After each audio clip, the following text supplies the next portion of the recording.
Hi!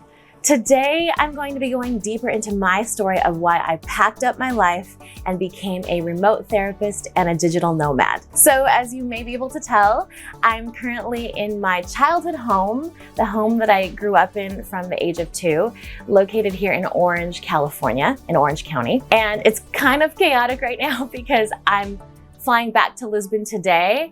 And so I'm in the middle of packing. It's chaos, there's stuff everywhere, but I wanted to take a minute to sit down with you and tell you a little bit more about how I built this life that I love. Before I was here in Orange, I was able to spend a week in Cancun, Mexico, celebrating my best friend's wedding, which was amazing. And a few weeks before that, I was in Madrid, Spain with another dear friend, having the time of my life. And just before that, I was in Maui and driving on the road to Hana and eating the most amazing poke. It's wild, this life that I get to live. And I work 2 days a week and I'm able to support this lifestyle. And I realize that for some of you, you might hear that and say, I would love to have a life like that. I would love to be able to travel whenever I want, anywhere I want, and to not have to think twice about, do I need to ask for a vacation day? Or is this something that my business will allow? Or can I afford to do this? And if you're following me on social media and seeing me travel and enjoy my life, you're really seeing chapter 10 of my story, but I realize you may be wondering how I got here. And it's a perfectly good question. I'm not a millionaire. I'm not supported by a wealthy partner. I'm just kind of like your average person with a job. I work for myself, but I'm able to support myself doing this type of a lifestyle through my own work.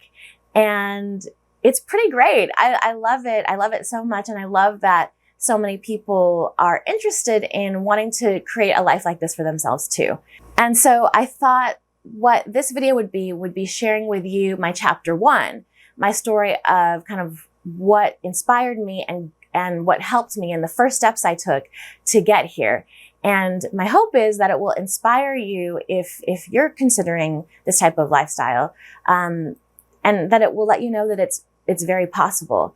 Because I remember a time in my life where I thought something like this, getting to travel this way and enjoy life this way and only working 2 days a week, that it would be completely unthinkable and impossible. And it was something that people like me couldn't do. And here I am doing it. So let's talk about it. I know that many of you have reached out to me and told me about your dreams for wanting to work and get to travel the world at the same time. I hope you get from this video is that it's possible. Even if it feels so daunting and scary, it is so very possible. And I really believe that if I can do it, you can definitely do it. And if you'd like more tips from me on how to build a life that you truly love, remember to like and subscribe by clicking subscribe and the bell below. By the way, if we haven't met yet, hi, I'm Dr. Therese and welcome to my channel. I help people take steps toward building a life that they don't need a vacation from. So stick around if you're interested in learning more about how to live a more fulfilling, meaningful life that you love while we ditch hustle culture together. And as always, for more practical wellness content to help you maximize your life, you can follow me on Instagram at exploring.therapy. So my story starts like I think a lot of stories do, which is with hardship. And for me, it was the most difficult thing that I've ever experienced in my life up until this point, which is that when I was 27, I lost my brother to suicide and he was 25. And so we were very, very close in age. And my brother was my first friend. He was someone that I grew up protecting. He was born with a disability called trisomy 8, and trisomy 8 is a chromosomal defect similar to Down syndrome, which is also called trisomy 21. So it's when you have 3 of the 21st chromosome. Trisomy 8 is when you have 3 of the 8th chromosome. And so because of that, my brother had some challenges in life. So when I got the call that something had happened to my brother, and I found out what had happened and that he had taken his own life, I was in complete shock. And you have to keep in mind that also I had a lot of complicated feelings about it because I was already working as a therapist at that time. So I obviously questioned myself. How did I not see it coming? What were the warning signs that I missed? Is there anything that I could have done differently? And if you've lost someone this way, then you've probably been through a lot of those similar questions yourselves. And it's truly one of the most painful experiences a person can go through, I believe. And it's one of the most complicated and difficult types of grief that a person can experience as well. And so it was a really, really painful time for me and for my family. And as is the case with most painful losses, especially when death is part of the experience, it really gets you to question your life, and it gets you to question the decisions that you're making. And you really start to ask yourself, am I living life right? Like, should I be doing something differently? Should I be changing anything? Am I on the path that I want to be on? And that's kind of like the first lesson that you learn, or that kind of slaps you in the face, really, when you lose someone. It's the lesson of life is short. Life is short, and it goes by faster than you think. And if you aren't intentional about how you live your life, then you're going to live life with regrets. So I kind of changed my mindset at that time and started focusing on something I'd ignored, something that was in my journal getting dusty, which was my bucket list. And if you're not familiar with a bucket list is basically just a list of things that you want to do before you die. It's called a bucket list. It's kind of morbid, but the idea is, what do you want to do before you kick the bucket? An expression that means, what do you want to do before you die? And so I looked at my bucket list and I started to get really serious about, okay, if I have this one life to live, how can I make the most of it? And how can I be so intentional about doing the things that matter the most to me? And so I remember looking at the list and seeing the first thing that jumped out at me, which was that I wanted to learn to surf. So I decided to buy tickets and go to Oahu. So I went to Hawaii and I learned to surf. And I remember having this incredible experience. And you have to keep in mind, here's a little bit of context. When I was a kid, I had this experience where I almost drowned in a neighbor's pool. I didn't learn to swim until I was like 12 years old. And I only learned to swim because of the drowning incident, or the almost drowning incident.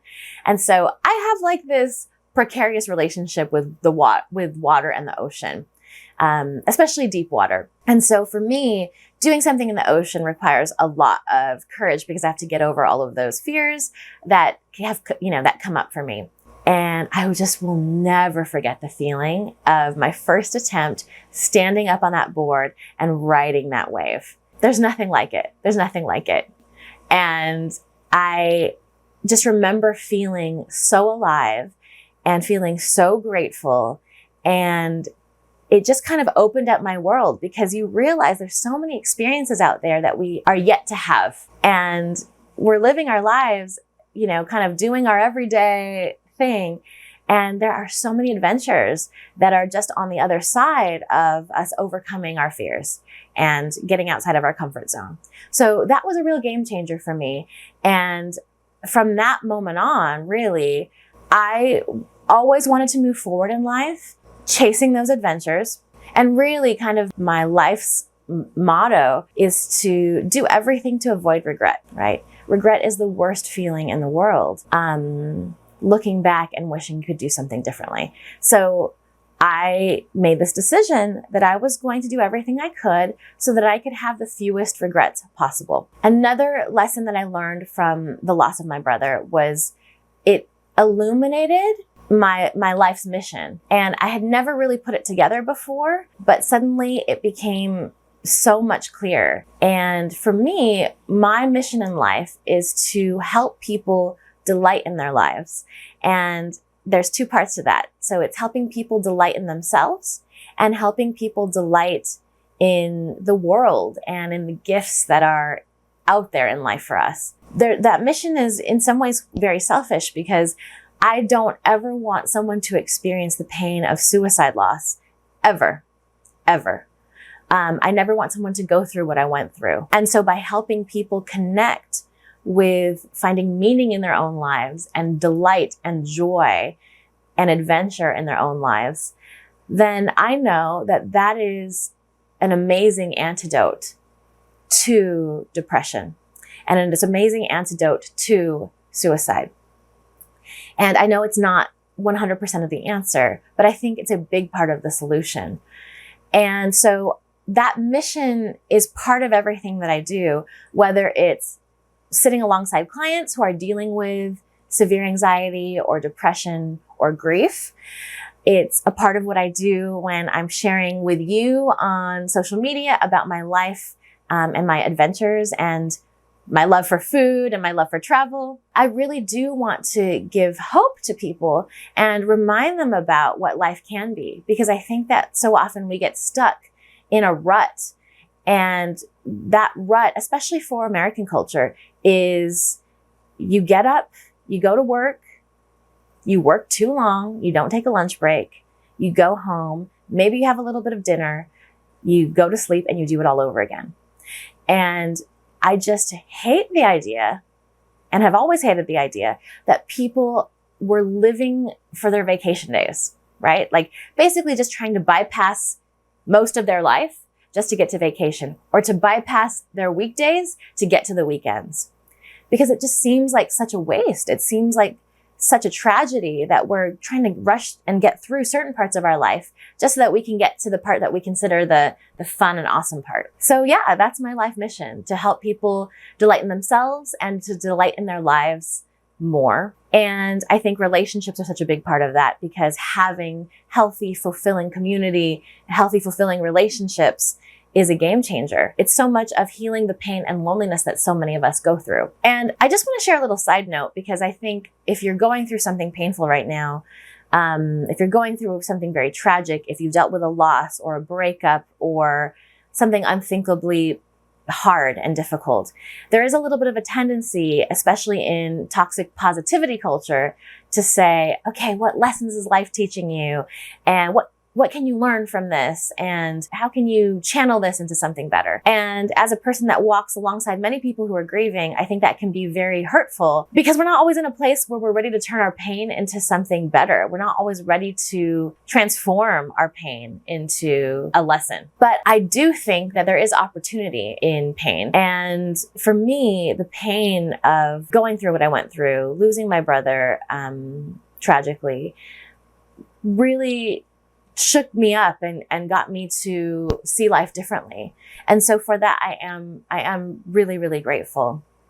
And if you're someone who's watching this where maybe you're very much relating to this, or you've lost someone in a similar way, I just want to say that I get it, and I've been there, and in no way am I saying that you need to turn your pain into some sort of a happy ending. It is so, so, so difficult, and there may be nothing more difficult that you go through in your life. But I do want you to know that there is life on the other side of this, and it's very hard to see, but it's probably better than you think that it's going to be, and it could be a lot better than you think it's going to be. And it may end up even being something that isn't a scar that's left on your life, but something that can bring hope to you. Okay, so fast forward about 10 years. And in the time that I was 25 to 35, I had some amazing adventures. And I know it sounds so, so random, but I've always believed that we can wear many hats. And so during all of those different ventures, I was always working with clients, doing therapy work, while I often had another full-time job,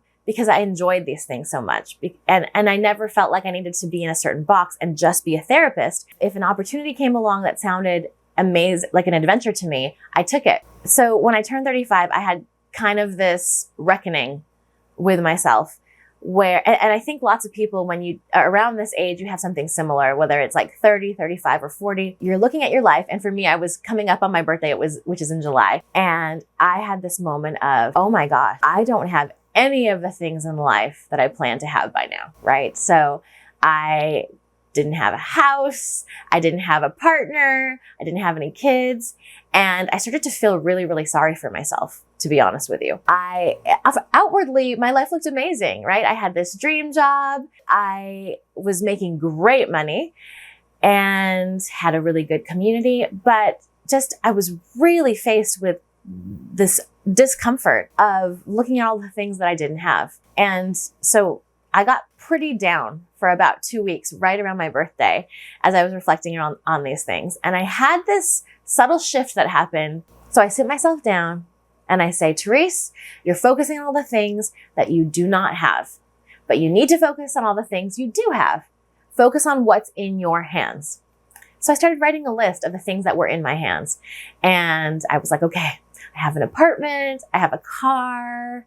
I kept writing, and I have freedom to go anywhere. I don't have anything that holds me down. And as I started writing this list and reflecting on this list, it started getting the wheels turning. And I remember around this time I was having a conversation with a friend, my friend Dana, and she and I were talking about our other friend, Leslie, who was in the middle of this amazing 9-month-long trip, traveling the world. And it's really funny to think about it now, because in that conversation with Dana, I remember saying, oh, I'm so jealous of Leslie. Like, this is so amazing. She's traveling the world. She's going here and there and everywhere. And then I had this moment of realization, and I was like, I was thinking about that list I had written of the things I have in my hand. And I was like, oh my gosh, you can do what Leslie does. You can travel the world, Therese. Like, you just talked about how you have freedom. You work remotely. Nothing's tying you down. You can do what your friend is doing. You don't have to be jealous. You can do it. So switching my focus was a game changer, because it got me to shift from what I don't have to what I do have. And then when I realized what I do have, I saw a friend doing something that I was dreaming of and realized I could do it too. And that's kind of when the shift started happening, because then I started asking myself, okay, like, well, if I did travel, where would I go? And if I wanted to start with a few months of traveling, where could I start? And what countries would be good to work from? And what time zones would work for me if I kept my client base here in California? So I think that's another important lesson that I've learned in my journey, which is that baby steps are key. Because if you think about the whole thing, quitting your job, moving to another country, learning a new language, it can be very daunting, super overwhelming, right? But for me, I had to break it down into very, very small pieces. So I started with thinking about planning my next summer. Okay, so I have 3 months. Where can I go? What can I do? What would I do with my apartment?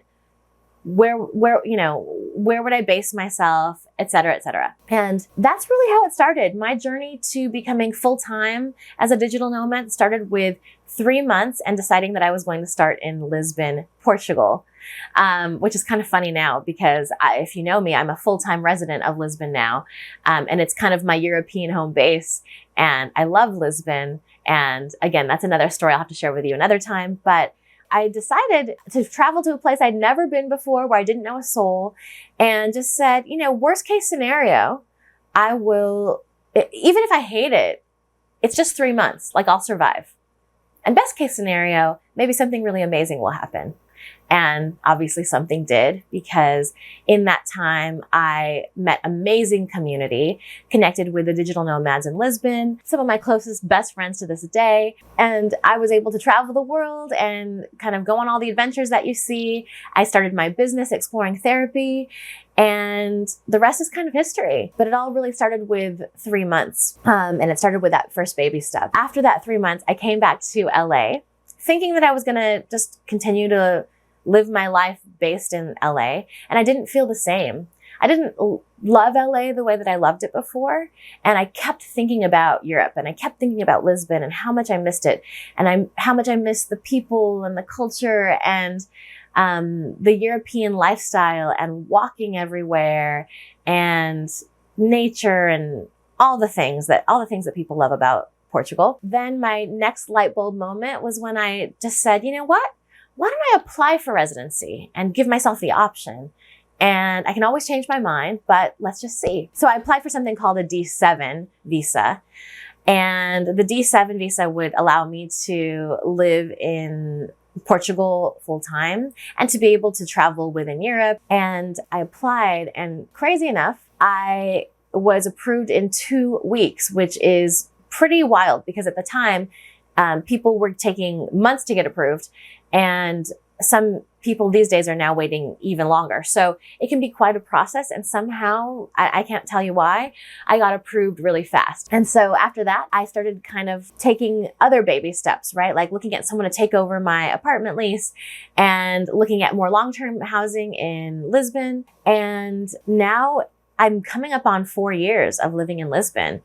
And so it's pretty amazing because if you had asked me 5 years ago where I thought I'd be in 5 years, I definitely would have never guessed that I'd be living in Portugal and getting to travel the world and getting to still work and getting to just do all these things that I love. And I'm super grateful. So these days you'll find me living in Lisbon most of the time. And then I travel, and I don't have like a specific plan around travel. You know, obviously I want to go to all the important occasions that come up, weddings and birthdays and Christmas and Thanksgiving and all of those things. And I want to be with my loved ones.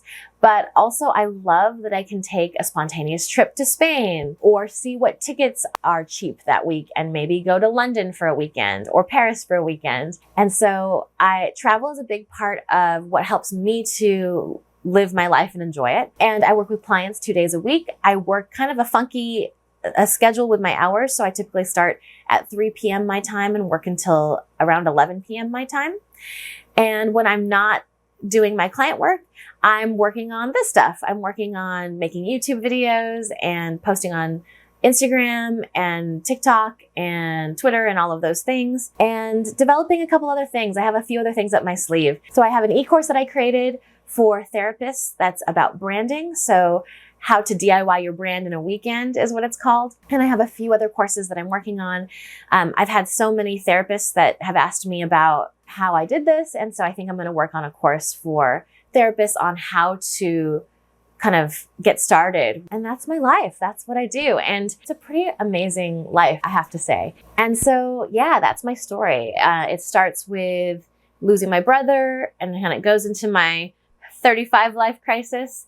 And now here we are, 4 years into living in Lisbon and traveling around the world and getting to make a living while I do it, working 2 days a week. And if you're a therapist that's interested in something similar, if you'd like to leave the office and go remote and travel the world as much as you like, and maybe only work 2 days a week, I created a group just for therapists who are interested in learning more about how. And in the group, I'll share with you more tips about how to do what I did. So if you're interested, just click on the link in the description below and I'll add you to the list and I'll send you all that information. And I'd love to have you be a part of it and inspire you to do the same. So I hope you found this video helpful. If you did, it would mean the world if you could like, comment, subscribe, share it to your friends who you think might be interested. In just a second, you'll also see some other video suggestions come up for videos that I think will help you to build a life that you don't need a vacation from.